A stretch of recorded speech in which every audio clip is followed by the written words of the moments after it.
কল্যাণী ইউনিভার্সিটির আন্ডারে নদিয়া এবং মুর্শিদাবাদ জোনের মধ্যে যে সমস্ত কলেজ রয়েছে প্রত্যেকটা কলেজে তোমরা যারা এনইপি থার্ড সেমিস্টারের স্টুডেন্ট রয়েছো, তো তোমাদের যাদের মাইনর সাবজেক্টে পলিটিক্যাল সায়েন্স অর্থাৎ রাষ্ট্রবিজ্ঞান সাবজেক্ট রয়েছে, তো এই রাষ্ট্রবিজ্ঞানের লাস্ট মিনিট মাত্র কয়েকটা 5 এবং 10 নম্বরের গুরুত্বপূর্ণ প্রশ্নের সাজেশন আমি তৈরি করেছি।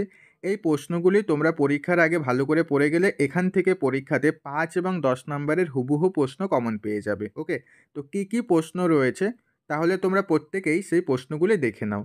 প্রথম প্রশ্ন রয়েছে, ভারত ও বাংলাদেশের মধ্যে জলবন্টন বিষয়ে দ্বিপাক্ষিক তত্ত্ব সম্পর্কে আলোকপাত করো। পরের প্রশ্ন রয়েছে, ভারতের বিদেশ নীতিতে ভারত মার্কিন সম্পর্কের গতি প্রকৃতি আলোচনা করো। পরের প্রশ্ন রয়েছে, সাম্প্রতিক প্রবণতার নিরিখে ভারতবর্ষ ও রাশিয়ার দ্বিপাক্ষিক সম্পর্ক আলোচনা করো। পরের প্রশ্ন আছে, সাম্প্রতিক আন্তর্জাতিক ক্ষেত্রে ইন্দো চীন সম্পর্ক পর্যালোচনা করো। পরের প্রশ্ন রয়েছে, সার্কের লক্ষ্য ও উদ্দেশ্য সম্পর্কে আলোচনা করো। তো সার্ক দিয়ে তোমাদের পরীক্ষাতে একটা প্রশ্ন অবশ্যই দেবে, তো সার্ক সম্পর্কে অবশ্যই তোমরা পড়ে নেবে। ওকে, পরের প্রশ্ন রয়েছে, সার্কের সদস্য হিসেবে ভারতের ভূমিকা আলোচনা করো। সার্কের শীর্ষ সম্মেলনে গৃহীত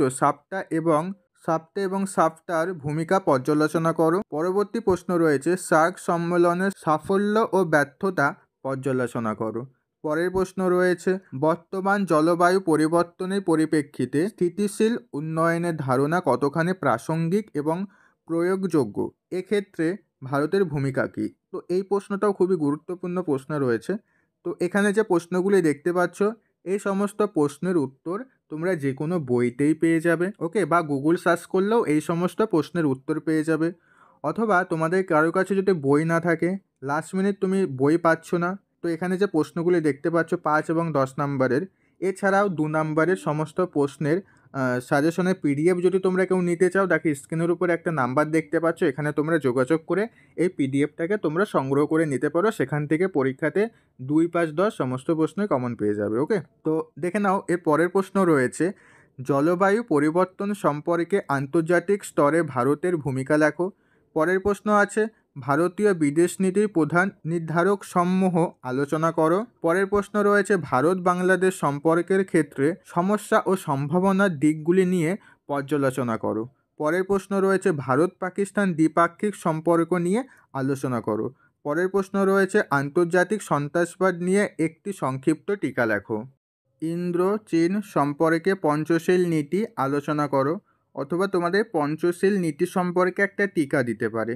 পরের প্রশ্ন রয়েছে, ভারতের বিদেশ নীতির ক্ষেত্রে আসিয়ানের ভূমিকা আলোচনা করো। পরের প্রশ্ন রয়েছে, বিদেশ নীতির ক্ষেত্রে উদীয়মান শক্তি হিসাবে ভারতের ভূমিকা মূল্যায়ন করো। পরের প্রশ্ন আছে, দক্ষিণ এশিয়ার স্বার্থে ভারত নেপাল সম্পর্কে গতি প্রকৃতি পর্যালোচনা করো। পরের প্রশ্ন রয়েছে, বাণিজ্যিক স্বার্থে ভারত মার্কিন সম্পর্ক আলোচনা করো। পরের প্রশ্ন রয়েছে, BBIN করিডর নিয়ে একটি টিকা লেখো। পরের প্রশ্ন রয়েছে, ভারতের জোট নিরপেক্ষ নীতির উৎস এবং বিবর্তনের বিষয় আলোচনা করো। তুমি কি মনে করো ঠান্ডা যুদ্ধের পরবর্তী সময়ে এই নীতিটি বর্তমানে এখনও প্রাসঙ্গিক? পরের প্রশ্ন তোমাদের ঠান্ডা লড়াই সম্পর্কে একটা টিকা দিতে পারে, ঠান্ডা লড়াই বা ঠান্ডা যুদ্ধ। ওকে, পরের প্রশ্ন রয়েছে, ভারত চীন সম্পর্কের বহু মেরুকেন্দ্রিকতার একক হিসাবে কতটা সক্ষম তা আলোচনা করো। পরের প্রশ্ন রয়েছে, দক্ষিণ এশিয়া শ্রীলঙ্কার সাথে ভারতের সম্পর্ক আলোচনা করো। পরের প্রশ্ন রয়েছে, ভারতের পারমাণবিক নীতি সংক্রান্ত নীতি দীর্ঘ একটি টিকা লেখো। পরের প্রশ্ন রয়েছে, ভারতের পরিবেশ সংক্রান্ত কৌশল বা কর্মসূচি ও নীতি সম্পর্কে আলোচনা করো। পরের প্রশ্ন রয়েছে, টেকসই বা সুস্থায়ী বা স্থিতিশীল উন্নয়ন কি? টেকসই উন্নয়নকে সামনে রেখে বিশ্ব পরিবেশ সম্মেলনের প্রেক্ষাপট আলোচনা করো। পরের প্রশ্ন রয়েছে, সাম্প্রতিক ভারত সরকারের নতুন বাণিজ্য নীতির সুফল ও সীমাবদ্ধতা লেখো। তো এই ছিল তোমাদের মাইনর পলিটিক্যাল সায়েন্সের 5 এবং 10 নম্বরের গুরুত্বপূর্ণ প্রশ্ন। এখানে বেশি প্রশ্ন রাখা হয়নি, অল্প প্রশ্ন রাখা হয়েছে। তো এখানে যে প্রশ্নগুলি দেখতে পাচ্ছ, এর মধ্যে থেকে তোমরা পরীক্ষাতে 5 এবং 10 নম্বরের হুবহু প্রশ্ন কমন পেয়ে যাবে। ওকে, তো এখানে যে প্রশ্নগুলি দেখতে পাচ্ছ, এগুলির তোমরা প্রত্যেকেই একটি স্ক্রিনশট বা খাতায় লিখে নাও। তো দেখবে তোমাদের এর মধ্যে থেকে অনেক প্রশ্ন পড়া হয়ে গেছে। আর যদি কোনো প্রশ্ন পড়া না হয়ে থাকে তো সেই প্রশ্নগুলি পড়ে নেবে, ওকে?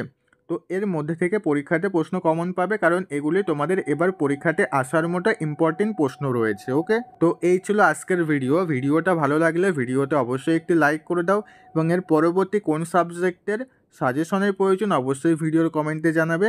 আমরা পরবর্তী ভিডিও খুব শীঘ্রই আমাদের এই চ্যানেলে আপলোড করে দেবো। তো আজকের ভিডিও এই পর্যন্ত, আবার দেখা হচ্ছে পরবর্তী ভিডিওতে। তোমরা সবাই ভালো থেকো।